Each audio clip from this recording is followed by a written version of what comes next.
friend, and warmly welcome to this week's episode of Type 1 Thursday. Welcome back to my channel, welcome back to Type 1 Thursday. I am so happy that you're here, and today's topic is actually really exciting. I love this topic because these are the 3 pillars of diabetes control. And I'm sure you're thinking, oh my god, like I already get my A1C measured. What else do you want me to do? Come on. But before we get into all of this, I just wanted to put a little thing out there for you, and that this video and post and whatever this produces in the end is in no way at all meant to discourage you. It's rather supposed to motivate you to find out more and find out the things that really work for you, that we all know are so important for you. It's not like to highlight flaws at all, and it's not in you. It's just there's more to it than maybe you've been told, and definitely than I've been told for the past 35 years of the type 1 diabetes. Hopefully this can serve as a little bit of motivation for you to really take the best care of you that is possible. Anyway, let's jump right to it. I'm going to give you the answer straight away because I'm a kind person like that. So diabetes control, or controlling your diabetes, is really an equation with A1C, yes, as one of them. The next one is time in range. And the third one is standard deviation of blood sugars. It's not actually harder than that. It's those 3 components. So I really wanted to go through each of them and tell you what they mean, and maybe what you should look out for, and maybe what you can start to acknowledge a little bit. Because looking beyond your HbA1c is really, really crucial for you to be able to achieve the control that you want and achieving the care that you want for a long and happy and healthy life. Are you achieving your A1C because you are bouncing up and down everywhere? Or is it with a really high standard deviation? Or is it that you have a low, tight control, which is great, fantastic, then you can stop this video if you don't want to watch it anymore. And have a low standard deviation and in range. It really does matter how you get your A1C. So A1C, as we know it, is the easily explained, it's the averaged blood sugar that you've had for the past 2 to 3 months, and it is how much sugar has gotten stuck on the red blood cells in your blood. That's the simplest explanation that I can give you on that. And this is now considered the gold standard to assess diabetes therapy and how well you're taking care of yourself. And it reflects not only your average blood sugar, but also in turn the long-term risk of complications, for example, which the other ones of these 3 pillars do as well. But anyway, and the complications of course come from either jumpy blood sugars, so high standard deviation, and low time in range, or constant hyperglycemia, so high blood sugars. The A1C test is the direct result of how well your diabetes is managed. Sure, there are limitations though, so don't, this is why it's so important to focus on that there are many parts to it, to well-controlled diabetes, not just A1C. There are very many limitations. For example, fluctuations aren't shown, which the 2 other ones would show. And so if you're having a lot of lows and lots of highs and the average is sort of good, it doesn't show that. So what is a good A1C number? Generally, we have come to accept, more on that later, but generally we've come to accept that under 5.7% is normal. So that is under 39 millimole per moles. And between 5.7 and 6.4%, so between 39 and 46, it's considered pre-diabetes. And anything above 6.4 is actually diabetes. This is, is this really a healthy A1C though? If you compare to the average non-diabetic healthy person who has an average of 4.2 to 4.6%, which would correspond to 22 to 27 millimole per mole. And that is with a average blood sugar of 4.6 millimoles or 83 milligrams per deciliter. Dr. Bernstein, in his book, which I love and cannot recommend highly enough for every person with diabetes to read, even if you don't go low carb afterwards, the theories are fantastic. His book, Diabetes Solution, anyway, did save my life. And in that, he states that a recent study of non-diabetics showed a 28% increase in mortality for every 1% increase in A1C above 4.9%. That's remarkable. So then why are the official recommendations so much higher? I really don't understand this, and I haven't for a long while. It's heartbreaking, actually, that the recommendations are so far apart from each other. And especially because diabetic complications can already happen in the 6% range. There's been studies done on this. I'm not just whacking that out. There actually have been studies. And so why are the official guidelines so much higher than for healthy individuals? And also anything higher than 6.4% is already considered full diabetic, and that just means that the official recommendations doesn't even want diabetics to be in the pre-diabetic range, but rather actually way beyond. And knowing that complications happen already then, not really sure what's going on there. As I mentioned, the A1C test has its limitations. It completely ignores the other critical outcomes that matters to patient on a daily basis. A low blood sugar can be fatal for us quite acutely, and an A1C test tells us nothing about those.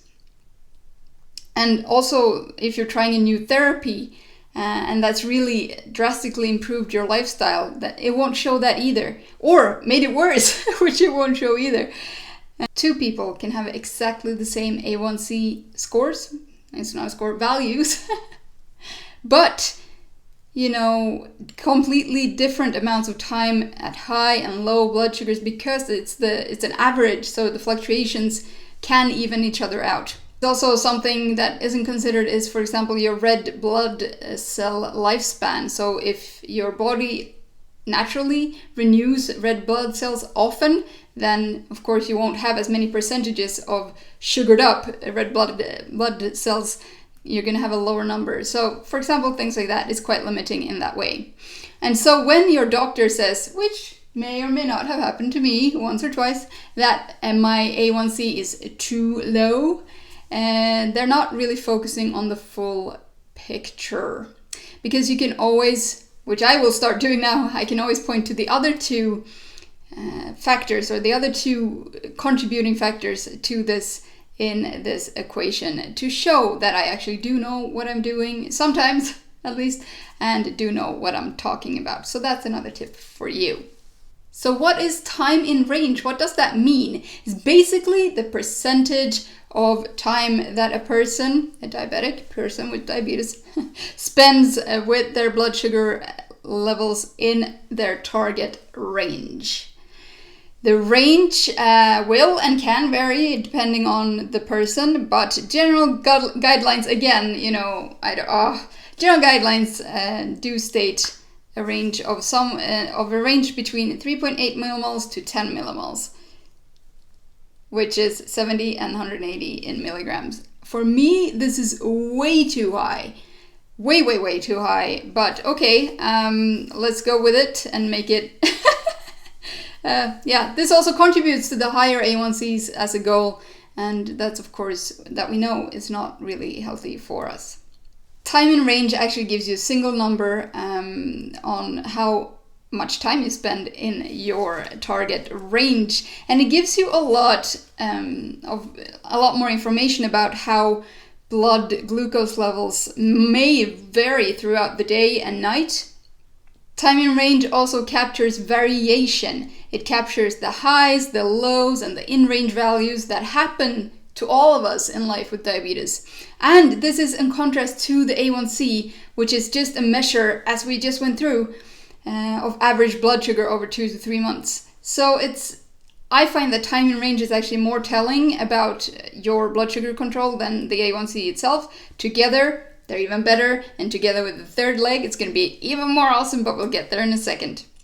So a few questions you can ask yourself when it comes to time in range is, how do different foods affect your time in range? How does walking after a meal, for example, affect your time in range? Exercise, your movement patterns, how do they affect? And this is something, again, that A1Cs cannot reveal at all. Time in range goals are going to be different from person to person, of course, and it may depend on medication, type of diabetes, diet, well, especially carb intake, to be honest, age, health, and risk of hypoglycemia. There are actually a few experts that emphasize that just a 5% increase in time in range already makes a huge difference. So if you go from 60% to 65% is already meaningful, because that means that you're adding a whole extra hour onto your time in range. And on to the third leg of this equation, which is standard deviation of blood sugars. So standard deviation is actually the variability of blood sugar, and it measures the fluctuation of them so that you know how much it's jumping up and down, rather than are you in range, yes or no, up and down? Is your A1C, is your average blood sugar good? But this also covers how much it jumps from, high to low and low to high. If standard deviation is high, it's not really that great for your health at all.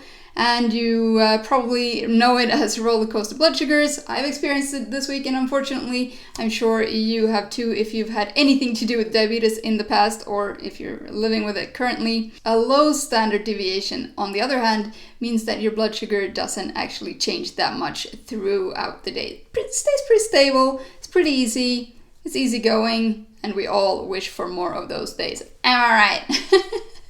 So why is standard deviation so important? Well, according to this one study, it said that glycemic variability predicted outcome better than mean blood glucose levels did. So if you have an A1C for example, say 5.3%, but your standard deviation is 2 millimoles or higher, or 40 milligrams per deciliter or higher, it's not really, there's a lot of fluctuations in there. There's a lot of unhealthful, I was going to say dips and rises, but rises and dips. And for example, the same A1C, but with a 2 millimole or lower standard deviation, that is much healthier, because it really shows that your blood sugar is not moving that much during the day, and not that much fluctuation. In some studies, standard deviation is also considered to be a better indicator of developing diabetic complications than the A1C. So this is why all these three are so important to be considered together as a whole of controlling your diabetes. So I mentioned some reasons to keep standard deviation low. Another one is that when your blood sugar doesn't fluctuate with the high variability, you will more than likely feel better physically, mentally, emotionally, all of it. And this I can describe it like, you can imagine you've had a day of stable blood sugars versus a day of jumpy roller coaster blood sugars. How do you feel at the end of that day, respectively? Also, a low standard deviation means a lot less dangerous lows or dangerous highs, for that matter. So how can you achieve a lower standard deviation? Well, I have one trick up my sleeve. Some of you might not like to hear it, but it actually, one simple step is to watch your carb count.